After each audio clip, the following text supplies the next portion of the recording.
Okay, well, I'm impressed. I went to bed, there were a lot of people still in that room last night, so I'm very impressed that you're kind of all here today and so made it to the last day. All right, so hang in there, and we're going to, a slight change in the program is that Dr. Mattos is going to give Dr. Mitchell's talk. I don't know if that was planned before last night or if that was planned early this morning, but we're glad to have you. And he's going to talk about the diagnosis and imaging in acute and chronic limb ischemia. Not Dr. Mitchell, Dr. Mattos. Thank you. Welcome, everyone. I'm not sure I should thank Erica for getting me up early, but I should thank the medical student. The resident fellow. Where is she? Raise your hand. She saved me because I walked out my door ready to work out, and she said, "We're leaving in 15 minutes." So I said, "Okay, I get ready." So anyway, I think we're ready to go. I don't see the gentleman back there, but are we live streaming now? Okay, good. So my talk today is going to be on peripheral vascular disease. Dr. Mitchell did this paper in this presentation, and it's great. And basically, what we're trying to tell you on this is really how to evaluate patients in a thorough and vascular method. And so you have to do a good history and physical examination, and it includes non-invasive vascular studies, and you have to confirm the diagnosis, and you actually have to confirm the level and extent of vascular pathology. Now, all of you are vascular residents or fellows, and you should know this, but sometimes things get missed, and I think part of this is to discuss the things to keep you from missing some of this. And now, how do they present? Well, a lot of people present asymptomatically to your clinic or with some atypical leg pain. "Hey, doc, my leg hurts." The classic claudication where they actually have discomfort on walking in the muscle bed, and then that stops when they stop walking, and it recurs again in the same pattern, only about 35% of the time. And actually, critical limb ischemia in overall population is only about 2%. We see a lot of it because that's what we do, but if you take the whole population and do a screening, it's less than 1 to 2%, not many. The asymptomatic, typically, patient will have a single-level stenosis or occlusion, and sometimes they have other medical conditions which doesn't unmask the symptoms, and you get the diagnosis incidentally by other studies. Claudication, obviously the Latin word for limp. It's a reproducible symptom, and a lot of people don't understand that, and is that it occurs the same way in the same time frame all the time. All right, you don't get it sitting down, you don't get it standing up, you get it on exercise because the actual blood flow rate and muscle requirement are different, and that's when you get, and that difference is what claudication occurs, and it's relieved by rest, obviously. It comes in 3 different sites, obviously, the aorta, iliac, femoral artery branches, popliteal. Claudication does not occur with tibial vessel disease, and so you should get that straight. In my experience, I've never had anybody with claudication who has tibial disease alone or in combination. It has to be in combination with a more proximal disease. So your differential when you're sitting in the office with the patient is vasculogenic claudication, neurogenic, pseudoclaudication, lumbar disc disease, and some sort of orthopedic condition. You have to have that going through your mind as you're talking with the patient or you're reading the note from the nurse or the front office, because you're going to have to begin to sort out, how am I going to go with this, and where am I going to go with this patient, because I don't want to spend an hour and a half with them. I need to get down to the diagnosis and get moving to make sure I can get some other tests going. You got to go through the clinical history. Are they a smoker? Do they have hyperlipidemia? Are they hypertension? Do they have diabetes mellitus on it? And are any of those being treated? What's their other comorbidities? Do they have heart disease, lung disease, renal failure, diabetes mellitus, which is all going to sort of alter and maybe direct your care based on all of that. Are they immunosuppressed? Have they had prior surgeries, and are they allergic to metal? Right? In my experience, we have 5% of our patients have a nickel allergy, which is an issue for stenting. Your vascular examination has to include all of these, right? Somebody presents to the office, some of our fellows come in, and the patient comes with a carotid diagnosis, and they don't examine anything else, and it drives me crazy. So get back in the room and see the patient, examine their abdomen, examine their groin. They're here for a carotid, but they have disease because they're connected. You never have disease in isolation, and so you have to do a full exam. You have to know how to take care of and evaluate the dorsalis pedis and the posterior tibial artery, and you have to be able to do it correctly. Many times, to evaluate the posterior tibial artery, you have to hold it for several seconds because it isn't always apparent, particularly on heavy people. So on the Doppler examination, you should be done for absent pedal pulses, any non-healing wound, and limitations in physical examination. I have in Doppler anybody, whether or not they can palpate a pulse or not. You need to know what the Doppler signal sounds like so that you have a baseline, so whatever you do or do not do in a follow-up, you can compare. And you have to get sensitized to what it sounds like, monophasic, biphasic, and triphasic. You have to know that sound. Use coupling gel, and it's typically a 60-degree angle in insonation. It's not 90 degrees, it's 60 degrees. You won't get a good signal if you go away from 30 to 60, 45 to 60. So in terms of the physiologic testing, it confirms your clinical diagnosis of vascular disease. It helps you localize where the disease is, and it really can help assess you with levels of adequacy of tissue perfusion and wound healing potential. How do we do that? We do that with index values of ABIs, toe pressures, wrist branchial index, segmental pressures, pulse volume recordings, exercise testing, digital plethysmography, and TCO2. How many of you do TCO2 where you are now? A few people, okay. Used to be all the rage in the 90s, and then, as we'll talk about, islands of ischemia and islands of perfusion, it really hasn't turned out to be as good, although there's some Forrestine information coming out of Joe Mills' this group. The ankle branchial index, typically done for absent pedal pulses, non-healing wounds, exertional symptoms, and other symptoms of vascular disease. Anybody over 65 probably should get one. 50 years old, history of smoking or diabetes mellitus. Again, you should all know this, right? Being in vascular, the ABI is calculated by the highest of the four measurements in the ankles and the higher of the blood pressures. You have to get blood pressures in both arms, not one to the other. And you're basically evaluating the brachial artery, posterior tib, and dorsalis pedis. Again, pretty vascular 101, but this is what you guys all are, right? Vascular 101. So let's start. So pressures in both arms. This is a normal separation of the ABIs between normal claudication and ischemic rest pain, and there are variations, and you'll see them in the literature, but this is sort of the standard. And actually what you're trying to do is predict where your patient is going to be in terms of treatment and healing. Ankle pressure less than 50 will predict rest pain. Doesn't always happen. Vascular surgery is not black and white, it is gray. And you develop good clinical common sense and practicality when you're evaluating patients, but you have to have a set of principles to make those gradations, okay? So the ABI does correlate with clinical measures of extremity function in terms of how far can they walk, the velocity of the flow of a balance, and overall physical activity. And the ABI less than 9 will actually give you good sensitivity and specificity for finding out that there's a degree of stenosis somewhere in the conduit. The problem is it doesn't tell you where. And what we do know, though, is that there's about a 20 to 35% connection that if you have a lower ABI, you're going to have heart disease. You may have a TIA. You may have a stroke, although the percent is less, or progressive renal insufficiency. Again, we get back to the point that it's all interconnected, and a lot of people are using the ABI as a trigger for evaluation of other arterial beds. You can see some of those numbers before. It's independent of the Framingham risk score. Mortality rates are about 2% per year. MI, non-fatal MI, and it's 5 to 7 with vascular death and other things. So what happens if you have a high ABI of greater than 1.3? You have to start thinking, well, does this patient have renal failure? Does he have diabetes mellitus? Does he have calcified wall of the arteries, which doesn't allow me to do an appropriate ABI? Where do I go from then? You have to move to toe pressures, absolute toe pressures and indices, and pulse volume recordings to determine if there's a level of disease, because you can't tell with the ABI and the TBI. The wrist brachial index, which we do not use very much, but Erica put on here, identifying the level and extent of upper extremity arterial occlusive disease. You take the radial, ulnar, brachial artery pressures, and you have a WBI of 1 is considered normal.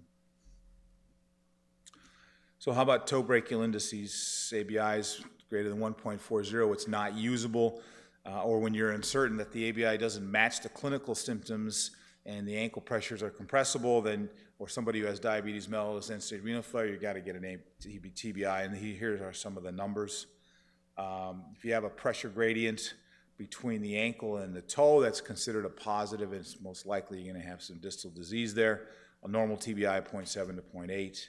If you have an absolute toe pressure of greater than 30 millimeters of mercury, you can pretty much think that that's going to be favorable in terms of wound healing. And obviously, again, an ABI less than 0.7, you're going to have some evidence of vascular disease. A lot of this, I'm sure you guys already know, but it's in terms of refreshing and reviewing, it's very important. Segmental pressures can help determine sort of the level of disease. It can't distinguish between a stenosis or an occlusion, but it can tell you if you've got an above-knee disease or infrapopliteal disease. It can tell you if you've got iliac disease because you're looking at the femoral waveforms. If you've got calcified vessels or if you've got multi-level disease, sometimes it's hard. If you've got proximal waveforms in the femoral arteries that are biphasic or monophasic, you can't really tell what's happening beyond that, and so they lose their value in that regard. They tend to be best if you've got a normal aortoiliac segment, and then you have loss of waveforms and pressure as you move down the leg. Somebody with heart failure, you might not be able to get a good reading because the waveform is going to be different in the femoral arteries and then in the above knee and below knee popliteal area. How do I do a segmental pressure? How many of you in your career so far as fellows or residents actually know how to do a segmental blood pressure test? All right, so, right? How many have ever done one in the lab? Wes, you've done one, a couple people. I would recommend that tell your faculty members to put you in the lab for a while because you shouldn't be interpreting tests without having to do them. You should know how to do a segmental leg pressure. And you should know how to do a walking treadmill. You should know how to evaluate that. You should know how to do it all. It should be part and parcel of your vascular training. But only 61% of all fellowships and residency have a dedicated non-invasive vascular lab program for their fellows, which I think is a crime and a shame, since it's money in your pocket and it's a way to establish your practice as you get out. So I think we need to do a better job that way. So a 3-cuff technique or a 4-cuff technique is the way to go. High pressure, greater than 30 mils, highest brachial pressure would indicate disease, and obstructive disease here if there's a 20% reduction between 2 levels. I got to keep moving on here. So upper extremity segmental pressures, again, you can read it there. The whole idea is that there's a difference in pressure from above, from one area to the other, which signifies disease. Air plethysmography, we'll just kind of move forward with this since I'm already late. You can see here's a typical segmental pressure, and you can see that there's a difference on the right leg. Digital waveform is important for Berger's, Raynaud's, and here's a triphasic signal, biphasic, monophasic. Exercise treadmill testing. Again, these are some of the indications. 1.5 miles per hour, 12% gradient for 5 minutes. You're looking at how long they can do it before they have to stop. Measuring pressure and ABI before and after the stress at different intervals, 1-minute intervals for 5 minutes. And again, here's some of the interpretation. Here's an example of a readout. And you can see that there was a drop in 1 minute, and if it doesn't come back within 2 to 6 minutes, it's considered abnormal. Or normal, and then greater than 6 minutes is abnormal. So this person is probably right on the cusp of being a little bit abnormal. TCO2s, you can see the indications there. You have to be careful about this because you can get islands of ischemia and also islands of perfusion, and it's not always highly sensitive, but it's one way to assess if you're not getting a clear picture. Here's some of the values for that. Ultrasonography can identify, it serves as a mapping of your lower extremities. Benefits and limitations are shown there, and this will be on the web for the talk. It combines real mode, B-mode imaging and flow characteristics from pulse wave Doppler ultrasound. This is an example of the velocities. It helps direct your angiogram. If you have somebody who can only give 30 to 50 cc's of contrast, you can say, I can do a selective right leg angiogram because I've already mapped out the iliac, so I've mapped out part of it in the arterial system, and I don't need to use a lot of contrast, and I can do a single selective leg angiogram. So, and again, CTA, we're all familiar with that, the benefits, limitations, and then MRA, so, and the digital subtraction angiography. And again, some of the for DSA, some of it's the gold standing for PAD for DSA. I think in many ways, but everybody is different, and here's the algorithm for vascular testing. again, you have to go back and review some of these slides. And here's another algorithm for testing asymptomatic, and I don't have time, unfortunately, because of the 15 minutes. So thanks. It was pretty brief, pretty rapid, but the non-invasive assessment of the patient is absolutely critical so you can direct your care. Thank you. So there's a little bit more time this morning that we can use for discussion. I did stay up here for 1 minute, and then there's about 30 minutes, Bill, and I want to ask these guys to stay up here later on and think of questions. It doesn't need to be specifically about medical aspects of it, but you're entering your career. What are the questions? You're going to have an opportunity to talk to some of the leaders in the field, so write them down. So you're going to be evaluating patients' legs for the rest of your life. You know, a question that you're going to get, every week is somebody comes in with leg pain, and I can generally think that within 2 minutes of me talking to them, I can figure out, whether they got vascular disease or not. And what I always say is, I take you out in the street and I walk you along the street. Tell me what happens. And while they're doing that, I'm feeling their foot. And if I can feel their pedal pulse, 99% chance they don't have significant occlusive disease. And usually based upon the history, if they say, hey, they wake up at night and their leg's hurting and they get out of bed and they walk around and it gets better, they don't have vascular disease. I mean, so any tips? What do you do? I think, so one of the things that, the biggest problem that we get is we get somebody who comes in with leg pain, in terms of Alan's point of view, and he says, my ankle hurts. Yep. And that's not a true ischemic rest pain, right? True ischemic rest pain is pain that occurs at rest, occurs at night, and occurs in the distal third of the foot and the toes. That's it.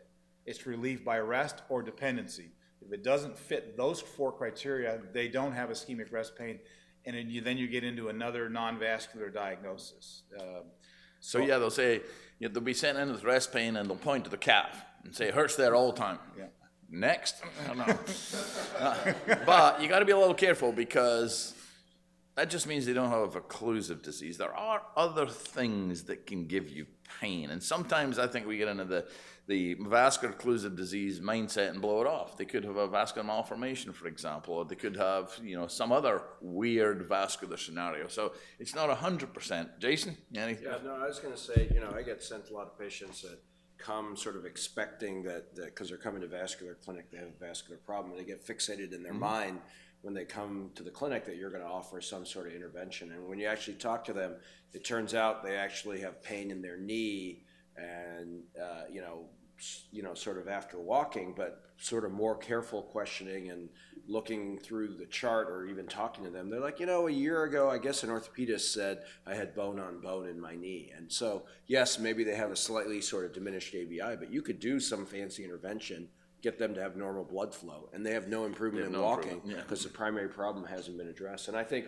a lot of these patients have back issues, sciatica, things like that I think we just need to be careful. I think, sort of as trainees, you want to make sure that your cath lab and, OR schedule is full, but you also want to spend the time to look through the charts and make sure that, I had somebody on the schedule, I thought I was going to do bilateral total SFA occlusions just on Tuesday.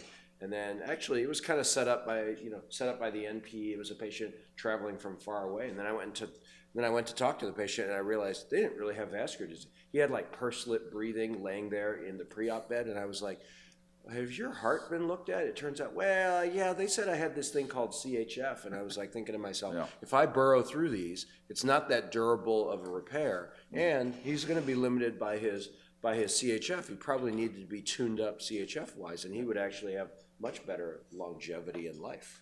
So the challenge you're going to have is there's a lot of vascular disease out there. And so they come with an ultrasound and it says there's a 30% SFA stenosis. And the referring doctor said, I'm going to send him to see Dr. Lee because you've got a blockage in your blood vessel. And then you turn up and Dr. Lee goes, you don't need me.